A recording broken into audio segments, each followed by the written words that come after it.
आयोजित यो कार्यक्रमका सभापति विशिष्ट विद्वान ज्यू, प्रमुख अतिथिज्यू, मञ्चमा आसीन विशिष्ट विद्वानहरू र उपस्थित महिला सज्जनवृन्द, वास्तवमा सर्वप्रथम यस समारोहमा जुन मलाई दुई शब्द बोल्ने अवसर दिनुभयो यसको लागि मेरा मित्र पनि आजका कार्यक्रमका यो रुक्मिणी समाजका अध्यक्ष र सम्पादक श्रेष्ठ शिवा कुटीजीप्रति आभार प्रकट गर्न चाहन्छु। किनभने स्मृति नै जीवन हो। स्मृति हरायो भने जीवनको अर्थ हुँदैन। जहाँ स्मृति छ त्यहाँ जीवन छ। उहाँले सबैको स्मृतिमा एउटा यस्तो अथक काम गर्नुभएको छ, उहाँ कसरी खटिनु भएको छ, बडा गजब छ। त्यसकारण म सर्वप्रथम उहाँलाई धन्यवाद दिन चाहन्छु र सर्वप्रथम रुक्मिणी राज शिवाकोटी र विजय चालिसे, नीलम प्रकाश मैनाली, स्वर्गीय नारायणी ओली पाठक लगायत सम्पूर्ण अनन्त यात्रामा प्रस्थान गर्नुभएका पूर्वज र प्रियजनहरूप्रति हार्दिक श्रद्धासुमन अर्पण गर्दछु। नारायणी मेमोरियल फाउन्डेसन आजभन्दा 4 वर्ष अगाडि 2078 सालमा नेपालको सुदूरपूर्व तेह्रथुम जिल्लाको 8 साईको घोडा गाउँमा जन्मेकी नारायणी जुन कोरोना महामारीको सङ्क्रमणबाट ऊ असामयिक स्वर्गवास भयो। उनको स्मृतिमा स्थापित नारायणी मेमोरियल फाउन्डेसनमा आज यो स्थापित भएको 4 वर्ष हुँदैछ। 4 वर्षको अवधिमा अनाथ, अशक्त, असहाय र जेहेन्दार विद्यार्थीहरूलाई छात्रवृत्ति दिने यो फाउन्डेसनको पहिलो कर्तव्य छ, पहिलो उद्देश्य छ। त्यसै साहित्य अनुरागीहरू, साहित्यका प्रतिभाहरूलाई उनीहरूको साहित्यिक उसमा प्रस्फुटन गराउने अर्को योजना छ। समाजसेवी, शिक्षासेवी लगायत ज्येष्ठ नागरिकको सम्मान लगायतका उद्देश्यहरूबाट लिएर यो स्थापना भएको छ।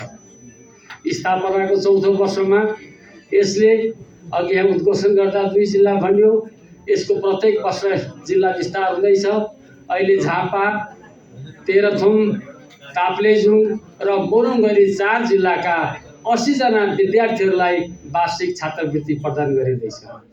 सामुदायिक विद्यालयमा अध्ययनरत कक्षा 7 देखि 12 सम्म अध्ययन गर्ने विद्यार्थीहरूलाई हामी वार्षिक छात्रवृत्ति, किताब, झोला, काव्य लगायतका सामग्री उनीहरूलाई प्रदान गर्दैछौँ र हामीले प्रदान गरेका यो विद्यार्थीहरूले 8 जनाले अहिले 12 क्लास उत्तीर्ण गरी कलेज जीवनमा समेत प्रवेश गरिसक्नु भएको छ। त्यसकारण नारायणी मेमोरियल फाउन्डेसन दुःखको घडीमा दुःखको बिजारोपणबाट स्थापित भए पनि अहिले आशाका किरणहरू पलाउन थालेका छन्।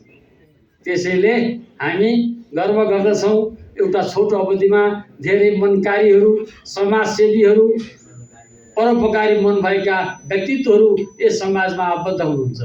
नेपाल प्रज्ञा प्रतिष्ठानका पूर्व कुलपति, आजका प्रमुख अतिथि समेत यस संस्थामा आबद्ध हुनुहुन्छ। यति मात्रै होइन, हामीले साहित्य अनुरागीहरूको सम्मान गर्ने, उनीहरूलाई एउटा साहित्य अनुरागीहरूलाई प्रस्फुटन गराउने उद्देश्य साथ 2022 सालमा स्थापना भएको साहित्य सङ्गम 8 साई, जसको स्थापनाकर्ता आजका प्रमुख अतिथि गङ्गा प्रसाद उप्रेती लगायत यज्ञराज परसाई, शेरबहादुर इङनाम, दिल्लीराज सिटौला, दिल्ली प्रसाद सिटौला लगायत थुप्रो, नरेन्द्रबहादुर कार्की लगायत हुनुहुन्थ्यो। उहाँहरूलाई पनि साहित्य सङ्गम 8 साई र नारायणी मेमोरियल फाउन्डेसनले 8 जना स्रष्टाहरूलाई यसै वर्ष तेह्रथुम बहुमुखी क्याम्पसको सभा हलमा सम्मान गर्ने अवसर प्राप्त गरेका छौँ। यति मात्रै होइन, साहित्य सङ्गम 8 साईसँग सहकार्य गरी हामीले युवा विद्यार्थीहरूलाई साहित्यमा कसरी उत्पन्न गर्न सकिन्छ भनेर साहित्य सङ्गम 8 साई र नारायणी मेमोरियल फाउन्डेसनले प्रत्येक वर्ष महाकवि लक्ष्मी प्रसाद देवकोटाको जन्म जयन्तीको अवसरमा साहित्य कार्यक्रम सञ्चालन गर्दै आएको छ।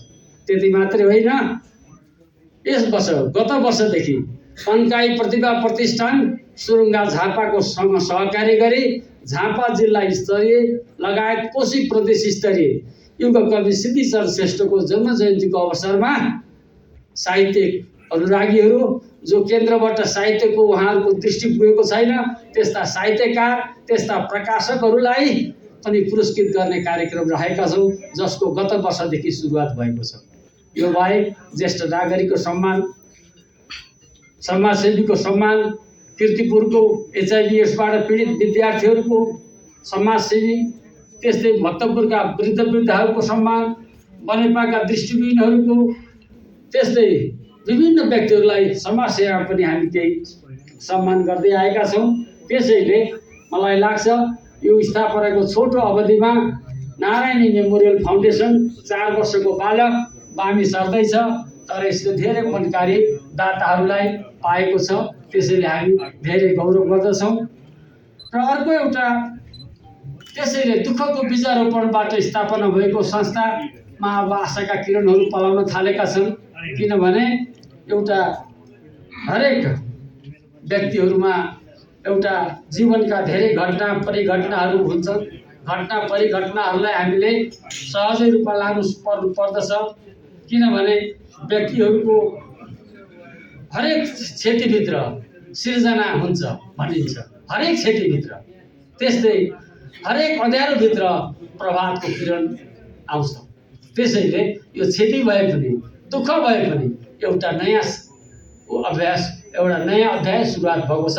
त्यसको लागि हामी सबै मनकारी दाताहरूप्रति आभार प्रकट गर्दछौँ र हाम्रा यो फाउन्डेसनमा आबद्ध साथीहरू, त्यसमा पनि आज कस्तो संयोग परेको छ, दोलखा जिल्ला जन्मनुभएका समाजसेवी शिक्षासेवीको स्मृतिमा आयोजित यस कार्यक्रममा पूर्वको उज्यालो नक्षत्र स्वर्गीय नीलम प्रकाश मैनाली, जो मैले पनि पढेको पोखरी हाई स्कुल थियो त्यसको प्रथम विद्यार्थी 2018 सालको माको, उहाँको शिक्षा सम्मानको, उहाँको स्मृतिमा शिक्षा र समाजसेवाको सम्मानमा झापामा स्थापित नारायणी मेमोरियल फाउन्डेसनले एउटा सम्मान प्राप्त गरेको छ। यो पनि खुसीको कुरा छ, यो संजोगको कुरा छ। यस्तो संजोग दोलखाको समाजसेवी, तेह्रथुमको समाजसेवी शिक्षासेवी अनि झापामा स्थापित नारायणी मेमोरियल फाउन्डेसन, त यी सबैको संयोजन हुनु पनि एउटा सुखद पक्ष हो। र त्यसले गर्दा मैले धेरै, अब यहाँ समय धेरै छैन, विशिष्ट विद्वानहरू हुनुहुन्छ, हामी धेरै ज्येष्ठ नागरिकहरू छौँ, समयलाई पनि हामी विचार गर्नुपर्ने स्थिति छ।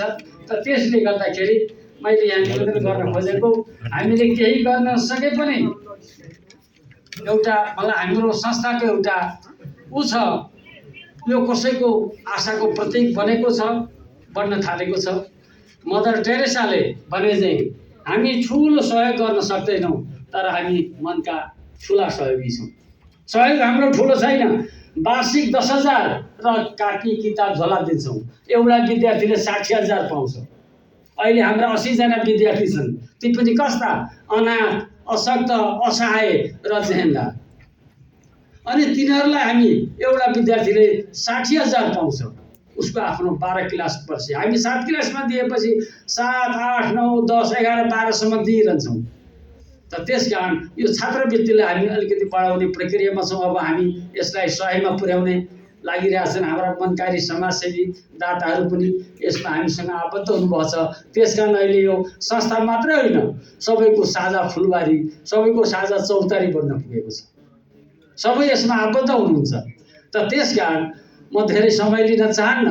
मेरा मित्र श्रेष्ठ शिवकोटीजी, मलाई त यो नारायणी मेमोरियल फाउन्डेसनलाई सम्मान गर्ने भन्ने कुरा पनि थाहा थिएन। मेरो एउटा तपाईँको बारेमा एउटा निकाल्नुपर्छ भने म को हो र मेरो निकाल्नु। सामान्य जीवन बिताउने मान्छे, कुनै ठुलो खुवाब नलिएको मान्छे, सरल जीवनमा आफ्नो बित्न खोजेको मान्छे। त्यसकारण हाम्रो निकाल्नु ठुल्ठुला विद्वानहरूको निकाल्नु भन्दा पनि उहाँले होइन निकाल्नुपर्छ, हाम्रो सिद्धान्तभित्र तपाईँ पर्नुभएको छ भन्नुभयो। ल हुन्छ त भनेर मैले पनि मेरो फोटो पठाइदिएँ। आज फेरि नारायणी मेमोरियल फाउन्डेसनले पनि सम्मान पाएको अर्को सुखद घटना पनि यहाँ मैले जानकारी पाएँ। भर्खर हिजो मात्रै मलाई भन्नुभयो नारायणी मेमोरियल फाउन्डेसनलाई पनि हामी सम्मान गर्दैछौँ। फेरि सम्मान पनि कसको नाममा? नीलम प्रकाश मैनाली, जो एउटै गाउँमा जन्मेका थियौँ हामी, तलतिर मासतिर। एउटा पूर्वको शिक्षाको नक्षत्र हुनुहुन्थ्यो। त्यसमा पनि दार्जिलिङ जस्तो त्यस्तो चर्चित कलेजमा पढेर उहाँ कहिले नेपाल सरकारको ठुलो जागिरमा जानु भएन। तिनै बाल मन्दिरमा बालकको हेरचाहमै धेरै जीवन बिताउनु भयो। आज तिनै बालकहरूलाई शिक्षा दिने नारायणी मेमोरियल फाउन्डेसनलाई उहाँको स्मृतिमा सम्मान गर्न पाउँदा खुसी लागेको छ। र त्यसकारण यहाँहरूको जुन माया छ, यहाँहरूको सद्भाव छ र यो आयोजकहरूले जुन हामीलाई सम्मान गर्नुभयो नारायणी मेमोरियल फाउन्डेसनलाई, यहाँहरूलाई सम्पूर्ण फाउन्डेसनको तर्फबाट, फाउन्डेसनको संस्थापक अध्यक्ष, वर्तमान अध्यक्षको हैसियतबाट पनि आभार प्रकट गर्छु, धन्यवाद दिन चाहन्छु।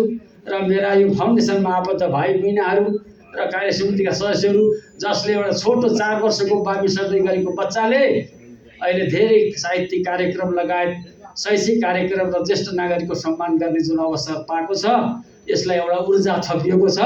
अझ हामी अब ऊर्जाशील बन्नेछौँ भन्दै यहाँहरू सबैलाई धन्यवाद दिँदै मेरा छोटो शब्द अन्त्य गर्न चाहन्छु। धन्यवाद।